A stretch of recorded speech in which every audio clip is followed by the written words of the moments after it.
Happy Friday, Junior eSports fans. This is Megan, aka Sprots Bay, here with your eSprots update.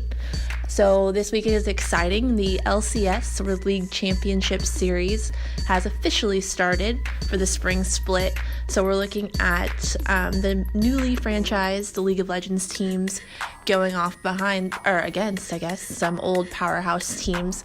Everything has changed. All of the rosters have changed. All of the personnel have changed. Everything is up in the air, so it was really exciting this week to see how things would settle, and it was really surprising, actually, to see the results. Because teams like Echo Fox, who have kind of fallen on their face for the last couple splits, came out on top. They actually they're kind of the bad boys club, I suppose, of League of Legends. They've got some very explosive players on their team, and then we weren't really sure if they were going to explode well or explode and implode on themselves, kind of thing. It went well the first week, at least. Dardoch and Huni make an excellent jungle top tandem.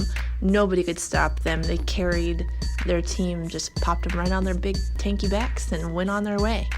Right now it's definitely the best tandem, especially top, in the NA, which is really hard to find. It kind of harkens back to a few splits ago when Haunter for TSM was pulling that role in the top lane and just carrying everybody. So it's really exciting to see that back. I don't know how long it'll last. Fortunately, the current meta works well with the Dardoch Huni kind of play style, but if that changes back into more of a tank heavy kind of situation, I'm not really sure how that transition will go, because it's no longer going to be the carry from the top. It'll be carry from bot or mid lane, or even jungle itself if we go back to more of an assassin thing. I'm not really sure.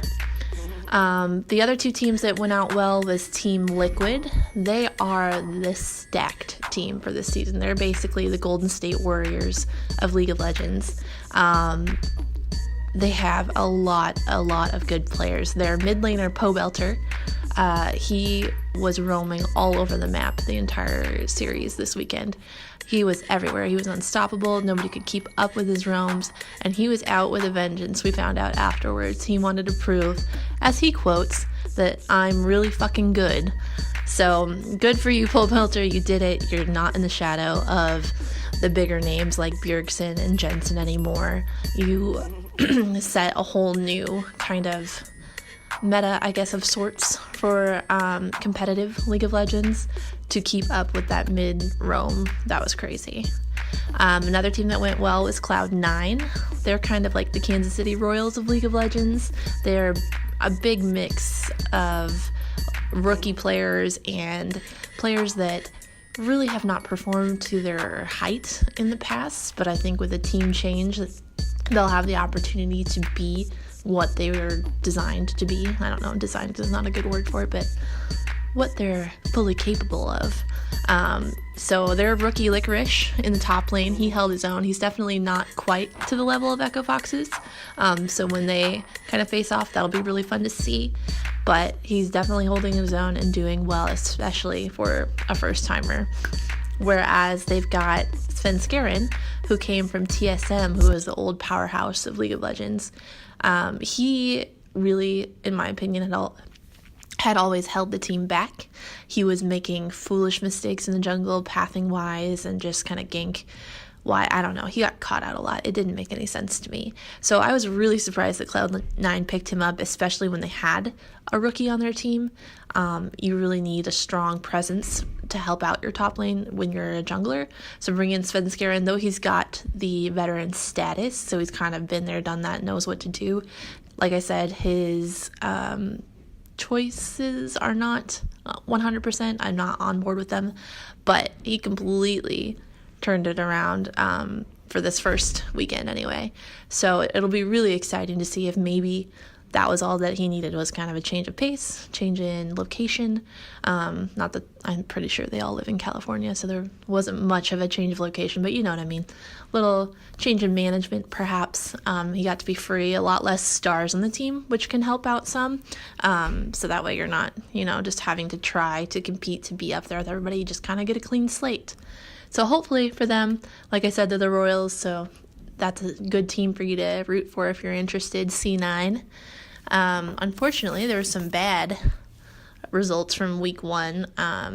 TSM, who I kind of mentioned before, has been the powerhouse for a long time in League of Legends. And not that you can go based off of one weekend with, oh, they're falling from grace, but a little bit. They're kind of like the Cowboys, who were good for forever, and then now, like, what? So I'm saying that the mighty have fallen, but I'm sure next week they'll be fine. But they went 0-2 this weekend. It was really just a lot of poor communication errors that they kept getting caught out in weird places. I'm not really sure who was shot calling this time, but it was odd. So I don't think that would be super difficult to fix, especially since they've got all of the video that they can easily watch back and be like, hey, don't be dumb. Maybe use some words. I don't know. So I think that'll be an easy fix. They'll be definitely competitive this coming weekend in the matchups. But to go 0-2 was pretty shocking, and especially since they lost to FlyQuest, which is not an A-plus team. So that was pretty fun. CLG also is a kind of king of League of Legends, of lore. There we go. They also went 0-2. They, though, didn't have nearly as clear cut of a mistake. It was just like weird decisions that kind of led to disaster. Basically, any game ever played in Gold Division. It was going, like, their meta was fine. They were laning properly. It was odd, to say the least.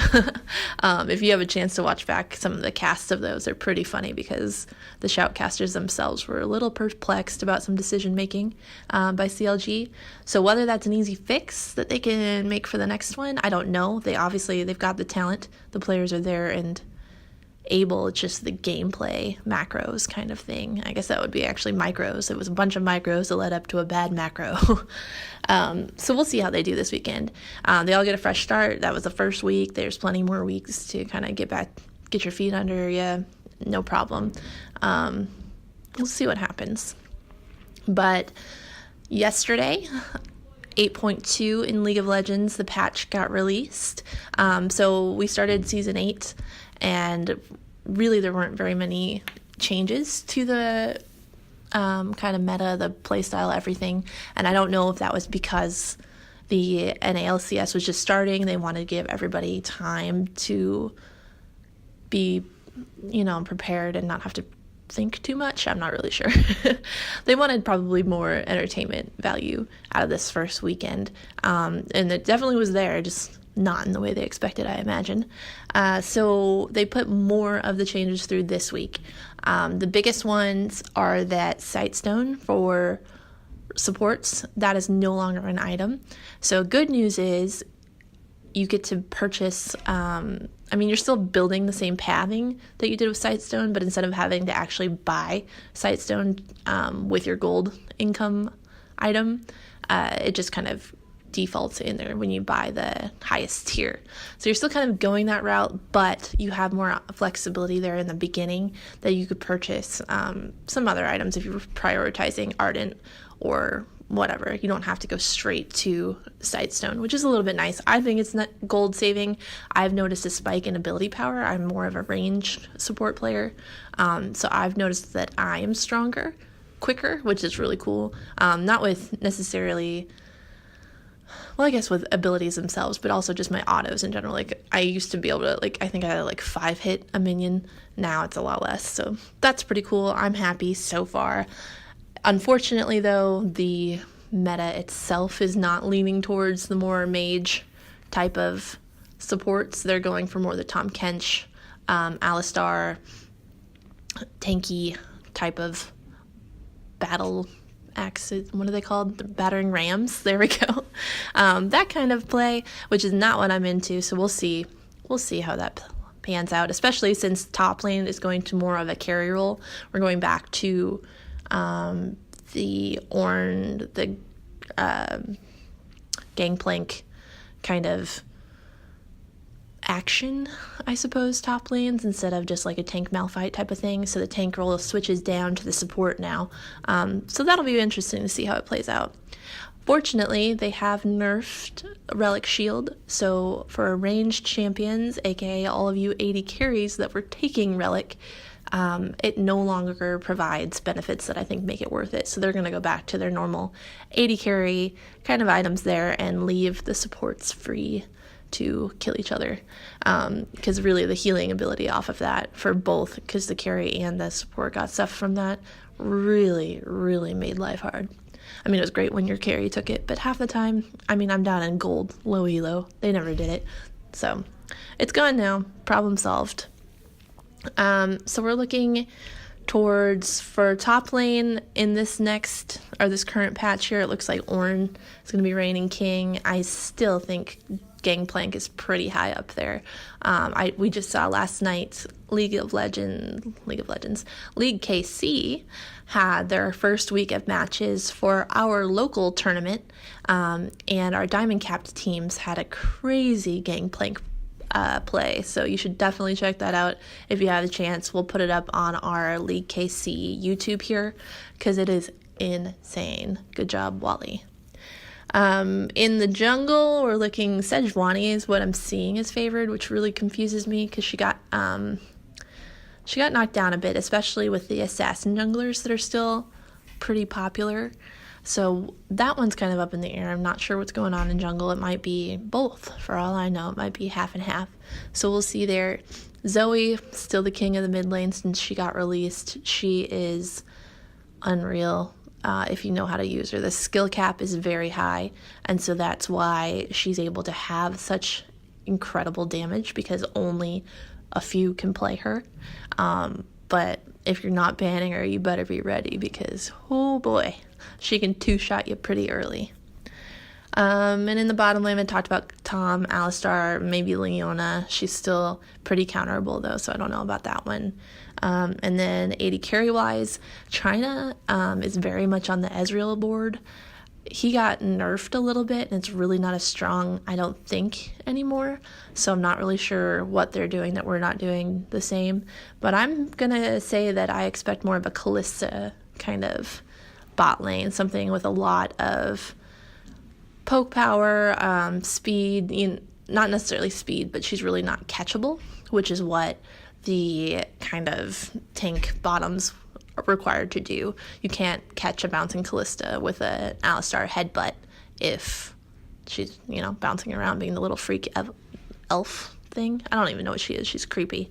And a pain in my butt. But it'll be really interesting. I really think that they're pushing for this current patch to be very skill-based, which is going to be really fun in the higher kind of competitive level, because they have skills and can kind of play and show off and do some crazy things with that.